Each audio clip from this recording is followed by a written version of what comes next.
and welcome to the weekly moon update for the week of November 27th through December 3rd. I cannot believe that I'm saying December already. 2023 is almost over. I can't wrap my brain around it at all. Welcome if you're new here. My name is Allison, self-proclaimed priestess of Wonderland. In the weekly moon update videos, we talk about the moon energy for the week, sometimes a little bit of astrology, and then we also pick an oracle card for the collective, or a couple oracle cards actually. The 2024 Just a Phase Moon Planner will be available to purchase Monday, November 27th. That's what I have been aiming for. That is the set publication date. But it was a holiday weekend, so I have to wait to hear back on Monday also. So we'll see. There's also a time difference. So that if anything, the digital planner will probably be ready on Monday. If not, we might just have to wait a couple days for the hard copy. So that's the big news. I cannot believe that we are almost in 2024. It feels like just a couple months ago we were talking about setting intentions for the year. And speaking of that, what was your word for the year if you chose one, and how start reflecting on that? We are entered Sagittarius season last week, and Sagittarius is kind of that like contemplating all the things. They're on the never-ending quest for the truth, and that finding that I think involves a lot of reflection. So this time of year, I like to kind of what like look back at the beginning of the year. What were your intentions? What were your plans? How did they work out? And if they didn't work out, what did like find the things that did work out in your life this year? And maybe kind of just reflect on that. Like, what does that mean? Like, why did it work out? Was it because it was something that you were like meant to experience or meant to do? Or was it just something that like came easy to you? And how can you apply that ease and that flow to the things that you do want to accomplish next year?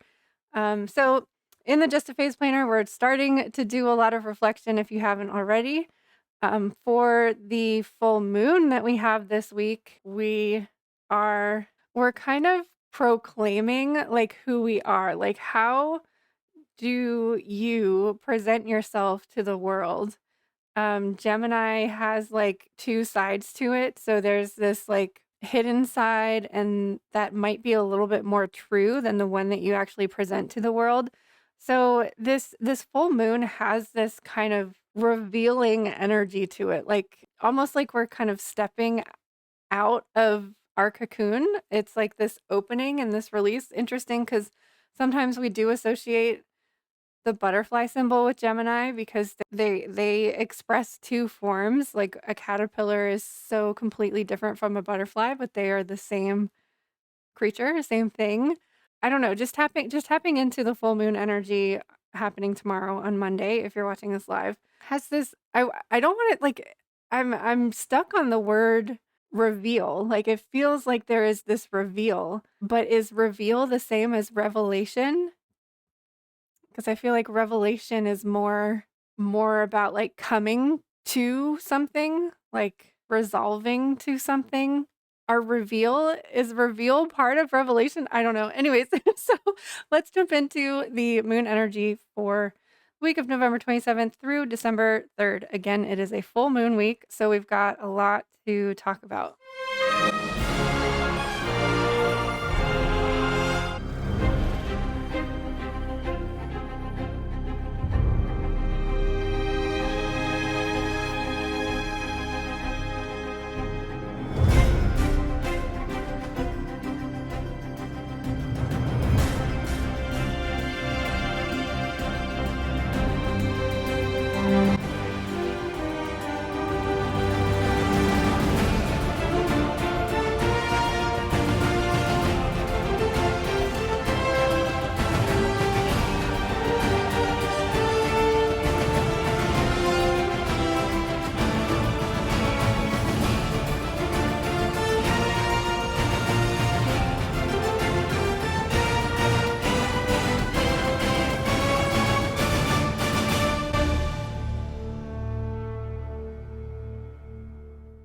Okay, so like I said earlier, we're starting off with a full moon. This is like high, full energy. And then slowly throughout the week, the moon will be decreasing.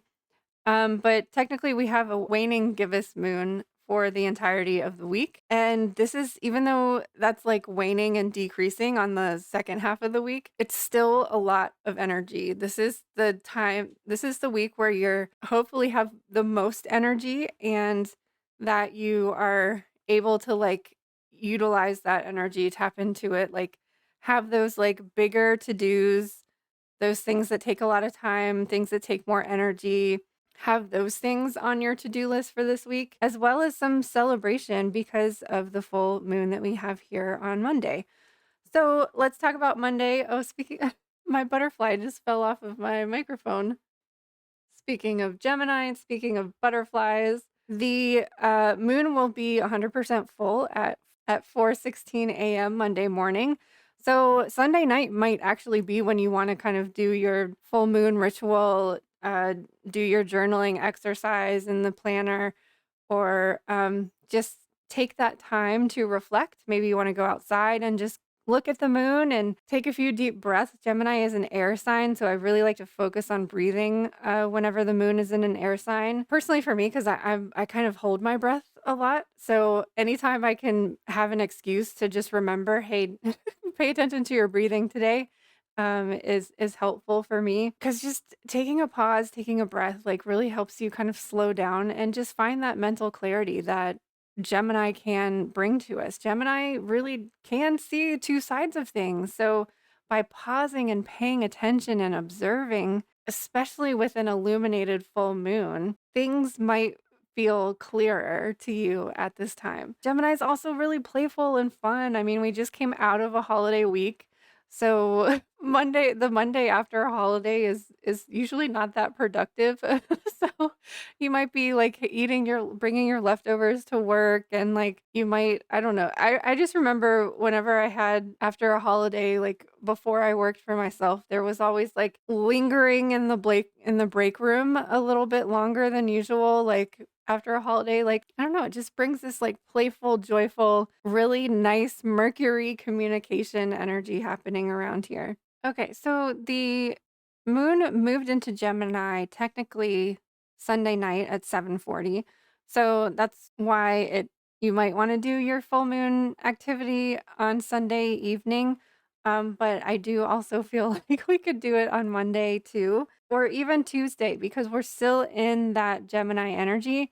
And there's always like this 1 to 3 day window of full moon energy, or when the moon is full or new, like at weird hours like this, I feel like that's when you can really utilize that 3-day window. Another thing that I want to mention about this full moon is that a full moon in Gemini window has all of those characteristics that we've talked about earlier, and it does feel like there's like this stepping out of the cocoon or this reveal.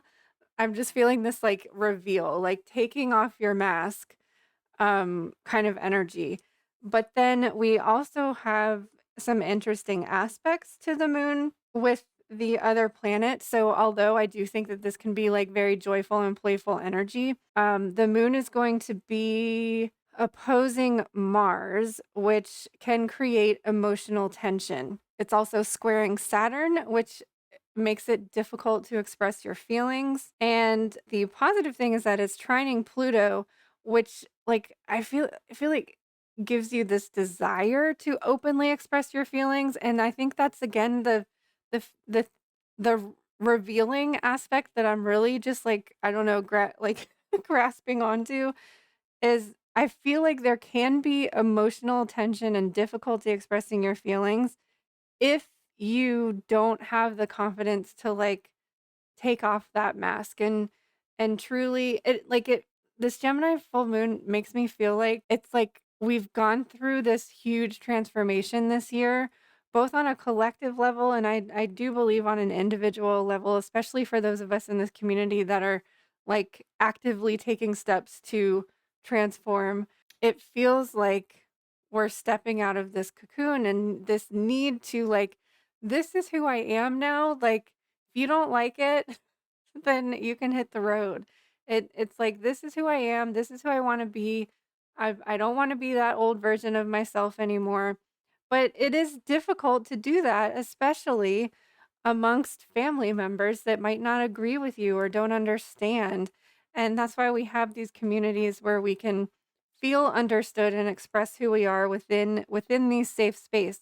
Because I think it's going to be really important that you do feel safe in expressing like who you are. Maybe that's just the first step for you is finding somebody that does understand and somebody that you can talk to and just have that be one step towards eventually making that next step. Okay, so a lot of energy around this full moon will be in Gemini energy until 1:54 a.m. Wednesday morning, where we're moving into Cancer. So if emotions have been running high, Cancer comes in to cleanse and nurture and to love. Maybe something happens and feels very volatile here, but the Cancer energy is to just like it's unconditional love. Like no matter what happens, it's okay. We we all have emotional outbursts sometimes. I have them more often than most probably. And I just love Cancer moons, especially this close to a full moon. This is kind of like treat yourself kind of energy because you have the energy to like go out and do something versus a waning crescent Cancer moon would be more about just like taking a nap, staying in your comfort clothes. But this kind of feels like, you know what? This is the new me, and I'm gonna go out and I'm gonna like buy myself a new outfit that represents that person that I've become, especially when we move into Leo on like buy go take yourself out shopping, buy some new clothes that represent your new personality that came out that was revealed on the full moon and then plan to wear it on Friday when we move into Leo. And that's like putting that new version of yourself on the stage. So Wednesday and Thursday, this kind of like work wise, this kind of feels like a very slow week. Even though we have a lot of energy to do here, it just feels like the week after a holiday is always kind of weird and you never get things done, you know? So next week we'll be starting the week off with Virgo. So that feels like more of like that getting organized energy, especially with an upcoming new moon. So next week will be the last quarter, and last quarter is like finalizing those details that you can now. This gives you an opportunity to kind of start slowing down. So I would say like maybe Sunday that would be a good day for like meal prepping or just whatever it is that you do to make your week easier during a waning crescent moon is probably going to be good to like take care of that this week while we have the energy. But I don't know, it just feels like a really lazy week. This whole time between Thanksgiving and Christmas, like it feels weird, like feels different.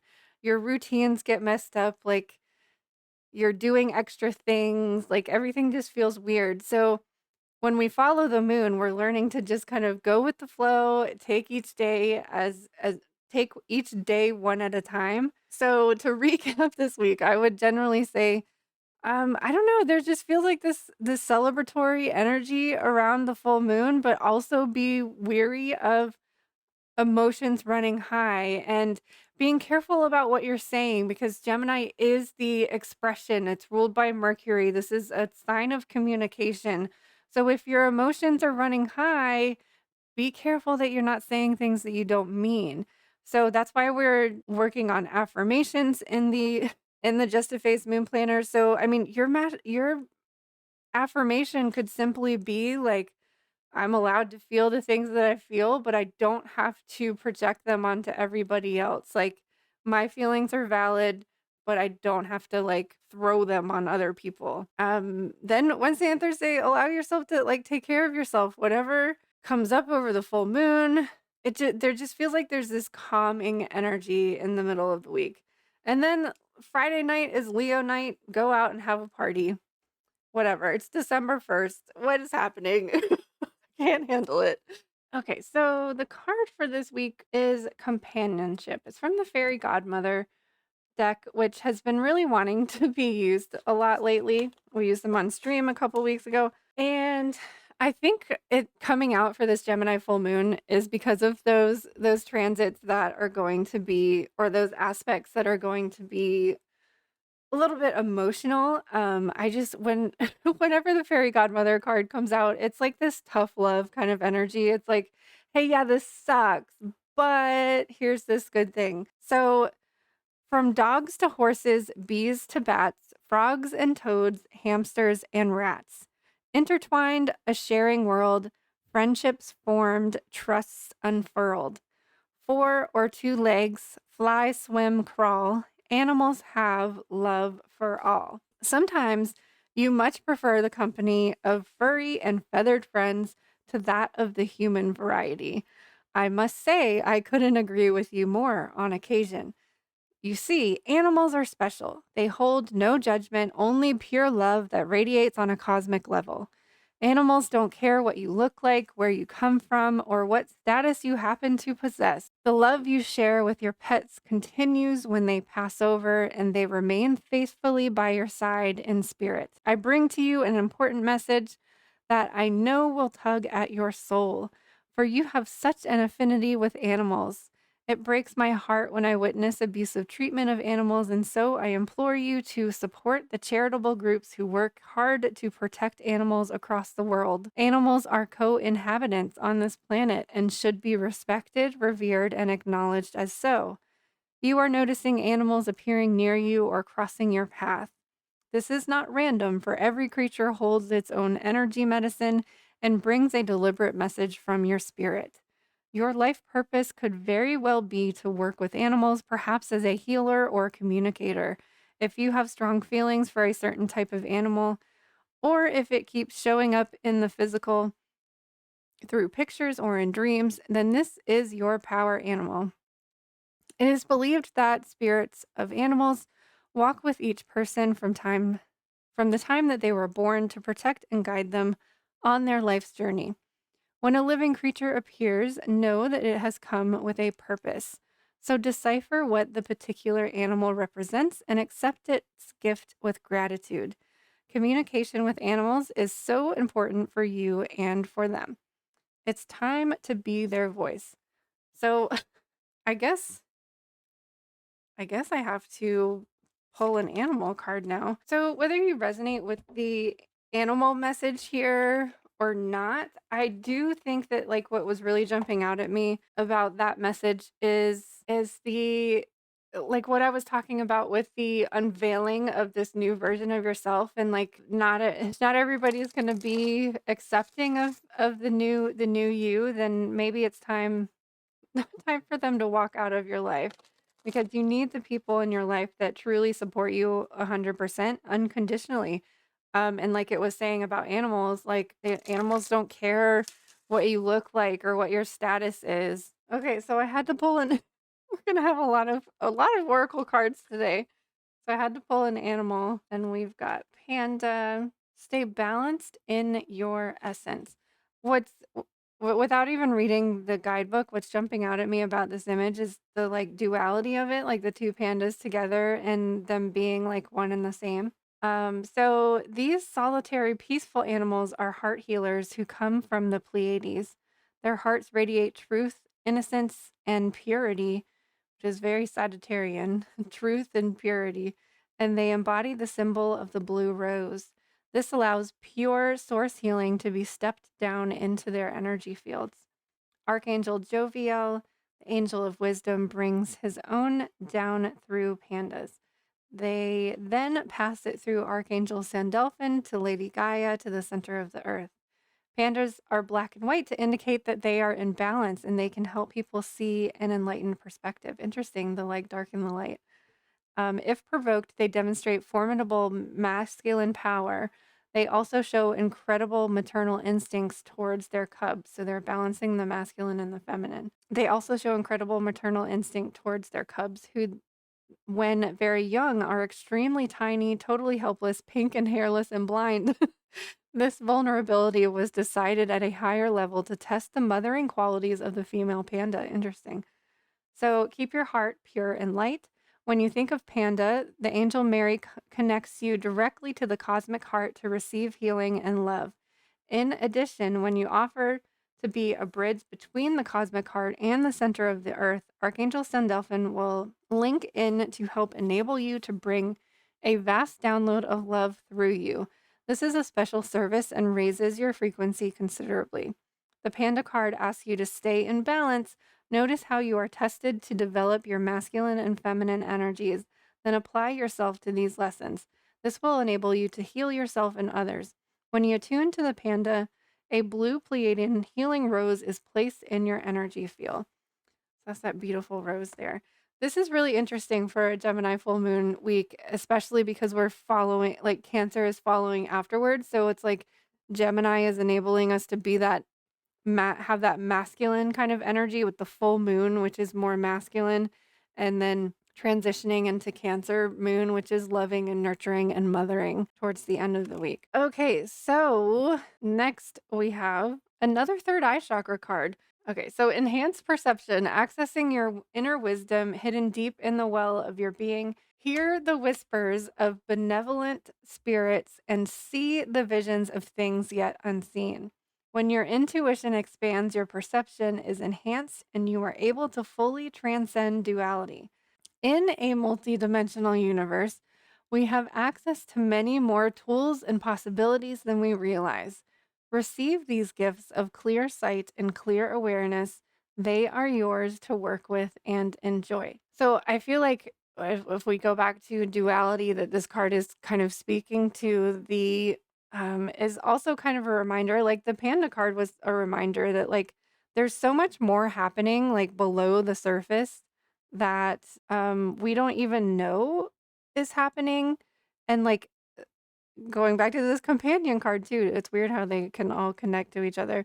Um like the interactions that you have whether with other people, whether they're negative or positive, like are there for a reason. Like we had that contract with them to give them this experience and they are supposed to give you a certain experience too, and we can heal each other. Sometimes it's a lesson and sometimes it's maybe something more difficult or something that needs to be healed. So our gemstone for the week is pyrite, a glittering stone of possibility and potential. It reminds you of your self-worth and encourages you to shine in your power.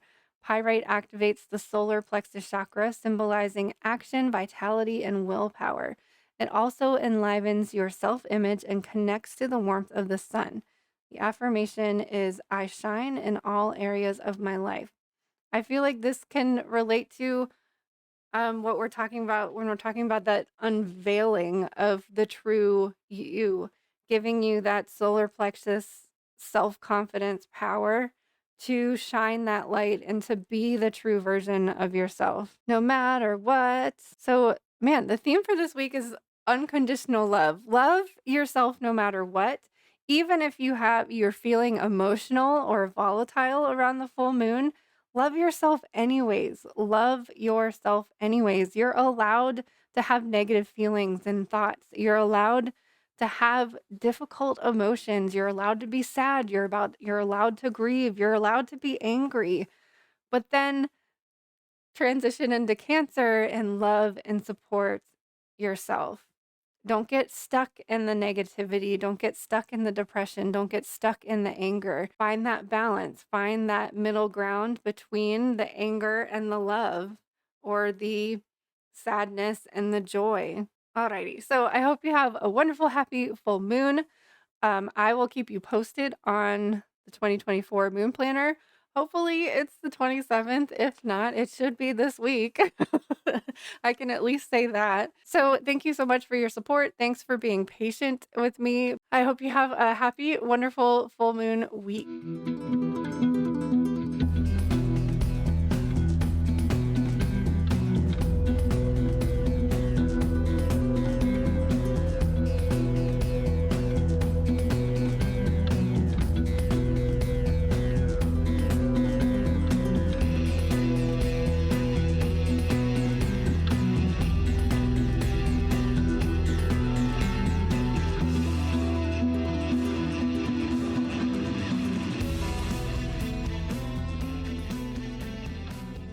Hear the whispers of benevolent spirits who